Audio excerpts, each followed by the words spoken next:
தமிழொலி நேயர்களுக்கு வணக்கம். இன்றைய காலை நேர தலைப்புச் செய்திகள். அண்மைய மாதங்களில் இலங்கை அடைந்துள்ள குறிப்பிடத்தக்க முன்னேற்றங்களை சர்வதேச நாணய நிதியம் ஒப்புக்கொண்டுள்ளது. மிகவும் கடினமான மற்றும் மிகவும் தேவையான சீர்திருத்தங்களை செயல்படுத்துவதில் இலங்கை பாராட்டத்தக்க முன்னேற்றத்தை அடைந்துள்ளது என்று சர்வதேச நாணய நிதியத்தின் தகவல் தொடர்பு துறையின் பணிப்பாளர் ஜூலி ஹோஷேக் ஊடகங்களுக்கு தெரிவித்துள்ளார். இந்த முயற்சிகள் உண்மையில் பலனளிக்க தொடங்கியுள்ளன என்றும் அவர் தெரிவித்துள்ளார். இலங்கையின் பொருளாதார வளர்ச்சியில் வலுவான மீட்சி, குறைந்த பணவீக்கம், அதிகரித்து வரும் சர்வதேச இருப்புகள், மேம்பட்ட நிதி வருமான வசூல் மற்றும் கிட்டத்தட்ட முடிக்கப்பட்ட கடன் மறுசீரமைப்பு செயல்முறை ஆகிய பல முக்கிய குறிகாட்டிகளை அவர் சுட்டிக்காட்டியுள்ளார். இந்த முன்னேற்றங்கள் பொருளாதார நெருக்கடியின் உச்சத்திலிருந்து நாடு அடைந்த மிகப்பெரிய முன்னேற்றம் என்றும் அவர் குறிப்பிட்டுள்ளார். ஜெர்மனிக்கு உத்தியோகபூர்வ விஜயத்தை மேற்கொண்டுள்ள ஜனாதிபதி அனுரகுமார திசாநாயக்க நேற்று பிற்பகல் பெர்லினின் வெல்டோப் எல்டோரியா ஹோட்டலில் ஜெர்மன் பொருளாதார ஒத்துழைப்பு மற்றும் அபிவிருத்தி அமைச்சர் டீம் அலபெலி ரடோவனை சந்தித்து கலந்துரையாடினார். உலகளாவிய புதிய பொருளாதார மாற்றங்களின் போது இரு நாடுகளும் எதிர்நோக்கும் பொதுவான சவால்கள் தொடர்பாக இதன்போது விசேட கவனம் செலுத்தப்பட்டதுடன் இரு நாடுகளுக்கும் இடையிலான பொருளாதார ஒத்துழைப்பை மேலும் மேம்படுத்தக்கூடிய துறைகள் குறித்தும் விரிவாக கலந்துரையாடப்பட்டன. அசுஸ்ம பணத்தை மோசடி செய்த குற்றச்சாட்டில் பிரதேச செயலக அதிகாரியொருவர் போலீஸ் நிதி குற்ற விசாரணை பிரிவினர் கைது செய்துள்ளனர். கைது செய்யப்பட்ட நபர் கொலன்ன பிரதேச செயலகத்தில் பணிபுரியும் அலுவலக உதவியாளர் ஆவார். குறித்த சந்தேக நபர் 4.1 மில்லியன் ரூபாய் அசுஸ்ம பணத்தை மோசடி செய்துள்ளதாக போலீசார் தெரிவிக்கின்றனர். கைது செய்யப்பட்ட சந்தேக நபர் தொடர்பான மேலதிக விசாரணைகளை போலீஸ் நிதி குற்றப்பிரிவினால் மேற்கொள்ளப்பட உள்ளது. ஹட்டன் மஸ்கெலியா பிரதான வீதியில் நிவ்வேலி தமிழ் வித்தியாலயத்துக்கு அருகில் பாரிய மரம் ஒன்று வீதியின் குறுக்கே விழுந்துள்ளமையினால் குறித்த வீதியின் போக்குவரத்து முற்றாக தடைப்பட்டுள்ளது. நோர்வுட் மஸ்கெலியா மற்றும் நோர்வுட் நல்லதண்ணி மார்க்கத்திற்கான போக்குவரத்தே பாதிப்படைந்துள்ளது. காற்றுடன் கூடிய கனமழை பெய்து வருகின்ற நிலையில் நேற்று மாலை 6:30 மணியளவில் இந்த சம்பவம் இடம்பெற்றுள்ளதாக நோர்வுட் போலீசார் தெரிவித்தனர். வீழ்ந்துள்ள மரத்தினை நோர்வுட் வீதி அபிவிருத்தி அதிகார சபை ஊழியர்களும் போலீசாரும் வெட்டி அகற்றும் பணியில் ஈடுபட்டுள்ளதுடன் மரம் அகற்றப்பட்ட பின்னர் போக்குவரத்து வழமைக்கு திரும்பும் என நோர்வுட் போலீசார் தெரிவித்தனர். ஜனாதிபதி நிதியத்தால் பொதுமக்களுக்கு வழங்கப்படும் அனைத்து சேவைகளும் ஜூன் 21 முதல் இணைய வழியில் வழங்கப்படும் எனவும் ஜனாதிபதி நிதியத்தில் இருந்து பொதுமக்களுக்கு மருத்துவ உதவி வழங்கும் சேவைக்கான விண்ணப்பங்கள் பிப்ரவரி 7 முதல் நாட்டின் அனைத்து பிரதேச செயலகங்கள் ஊடாகவும் பெற்றுக்கொள்ளல் ஆரம்பிக்கப்பட்டன. இந்த வேலை திட்டம் மிகவும் வெற்றிகரமாக செயல்படுத்தப்பட்டு வருவதால் ஜனாதிபதி நிதியத்தின் ஏனைய சேவைகளையும் இவ்வாறு விரிவுபடுத்த அனைத்து ஏற்பாடுகளும் மேற்கொள்ளப்பட்டுள்ளன. தேசிய லோத்தர் சபையின் முன்னாள் பணிப்பாளர் துசித்த கல்லோழுவ ஜூன் 20 வரை விளக்கமறியலில் வைக்கப்பட்டுள்ளார். அரசு சொத்துக்களை முறைகேடாக பயன்படுத்தியதாக அவர் மீது குற்றம் சுமத்தப்பட்டது. இந்த சம்பவம் தொடர்பான வழக்கு நேற்று கோட்டை தலைமை நீதவான் நீதிமன்றத்தில் ஆஜர்படுத்தப்பட்ட போது இந்த உத்தரவு பிறப்பிக்கப்பட்டது. ஆணையரவு உப்பளத்தில் உற்பத்தி செய்யப்படும் உப்பிற்கு ஆணையரவு உப்பு என மீண்டும் பெயர் மாற்றம் செய்யப்பட்டுள்ளது.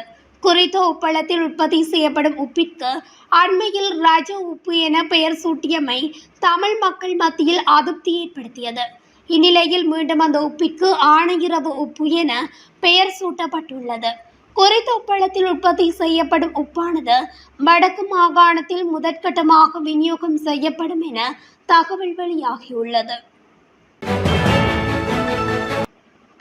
இஸ்ரேல் மற்றும் ஈரான் ஆகியவற்றுக்கு இடையிலான பதற்ற நிலையை தணிப்பதற்கு இரு நாடுகளும் ராஜதந்திர முயற்சிகளில் ஈடுபடுமாறு இலங்கை அரசு கோரிக்கை விடுத்துள்ளது.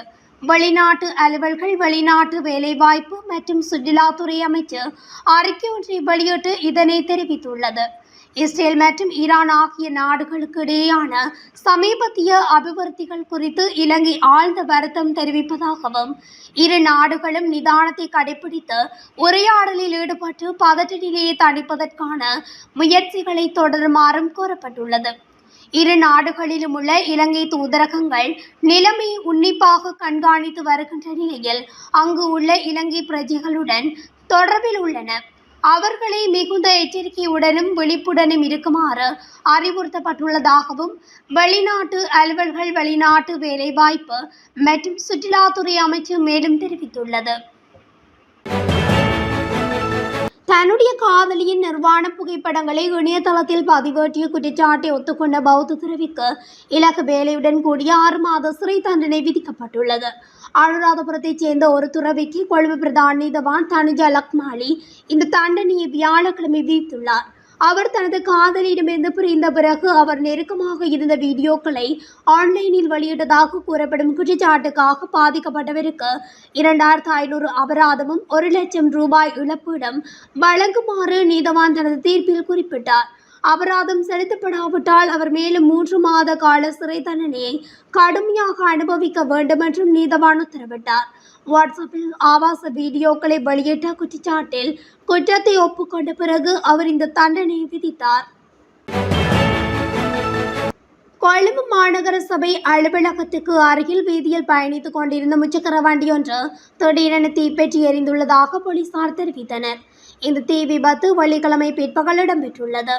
தீ விபத்தின் போது அவருக்கும் எந்தவித காயங்களும் ஏற்படவில்லை என போலீசார் தெரிவித்தனர். கொழும்பு மாநகர சபையின் தீயணைப்பு படையினர் இணைந்து தீப்பரவலை கட்டுப்படுத்தியதாக போலீசார் தெரிவித்தனர். தீ விபத்திற்கான காரணம் இதுவரை கண்டறியப்படவில்லை எனவும் போலீசார் தெரிவித்தனர். புத்தளம் வெண்ணப்புவை பிரதேசத்தில் உள்ள சுற்றுலா ஹோட்டல் ஒன்றில் தங்கியிருந்த வெளிநாட்டு பிரஜையொருவர் திடீரென உயிரிழந்துள்ளதாக வெண்ணப்புவ போலீசார் தெரிவித்தனர். 77 வயதுடைய பிரித்தானிய பிரஜையொருவரே உயிரிழந்துள்ளதாக போலீசார் தெரிவித்தனர். உயிரிழந்த வெளிநாட்டு பிரஜை கடந்த மே மாதம் 29ஆம் தேதி தனது மனைவியுடன் இலங்கைக்கு சுற்றுலா வந்துள்ளதாக போலீஸ் விசாரணையில் தெரிய வந்துள்ளது. இவர் சுகையினம் காரணமாக உயிரிழந்திருக்கலாம் என போலீசார் சந்தேகிக்கின்றனர். இது தொடர்பில் வெண்ணப்புவை போலீசார் விசாரணைகளை மேற்கொண்டு வருகின்றனர். பலத்த காற்று மற்றும் கடல் கொந்தளிப்பு தொடர்பில் வளிமண்டலவியல் திணைக்களம் எச்சரிக்கை விடுத்து சிவப்பு அறிவிப்பு ஒன்றை வெளியிட்டுள்ளது. சிலாபத்தில் இருந்து புத்தளம் மற்றும் மன்னார் ஊடாக காங்கேசந்துறை வரையிலும், காலியில் இருந்து ஹம்பாந்தோட்டை ஊடாக பொத்துவில் வரையிலும் உள்ள கடற்கரைக்கு அப்பால் உள்ள கடல் பகுதிகளுக்கு இவ்வாறு சிவப்பு எச்சரிக்கை விடுக்கப்பட்டுள்ளது. நேற்று பிற்பகல் 2:30 மணிக்கு வெளியிடப்பட்ட இந்த சிவப்பு எச்சரிக்கை இன்று பிற்பகல் 2:30 மணி வரை அமுலில் இருக்கும் என வளிமண்டலவியல் திணைக்களம் தெரிவித்துள்ளது. மேற்கூறிய பகுதிகளைச் சேர்ந்த கடல் பகுதிகளில் காற்றின் வேகம் அவ்வப்போது மணிக்கு 60 தொடக்கம் 70 கிலோமீட்டர் வரை அதிகரிக்கும். மேலும் கடல் பகுதிகள் சில நேரங்களில் மிகவும் கொந்தளிப்பாக மாறும் என்பதால் மக்கள் எச்சரிக்கையாக இருக்குமாறு அறிவுறுத்தப்படுகின்றார்கள். இதற்கிடையில் கடல்சார் மற்றும் மீன்பிடி சமூகங்கள் மறு அறிவிப்பு வரும் வரை மேல் குறிப்பிட்ட கடல் பகுதிகளுக்கு பயணம் செய்ய வேண்டாம் என்று அறிவிக்கப்பட்டுள்ளது. கல்லூண்டாயில் உள்ள யாழ் மாநகர சபையின் கழிவு சேமிக்கும் பகுதியில் இரவு மற்றும் பகல் வேளைகளில் குப்பைகள் எரியூட்டப்படுகின்றதால் மக்கள் மிகவும் அசௌகரியங்களை எதிர்நோக்குவதாக இலங்கை தமிழரசு கட்சியின் வலிகாமம் மேற்கு பிரதேச சபையின் உறுப்பினர் ஆதவன் தெரிவித்துள்ளார். நேற்றைய தினம் நடைபெற்ற வலிகாமம் மேற்கு பிரதேச செயலகத்தின் அபிவிருத்தி ஒருங்கிணைப்பு குழு கூட்டத்தில் கலந்து கொண்டு கருத்து தெரிவிக்கும் போதே அவர் இதனை குறிப்பிட்டுள்ளார். இத்துடன் தமிழொலியின் இன்றைய காலை நேர தலைப்பு செய்திகள் நிறைவடைகின்றன. தொடர்ச்சியாக செய்திகளை அறிந்து கொள்ள தமிழொலி ஊடகத்துடன் இணைந்திருங்கள். நன்றி, வணக்கம்.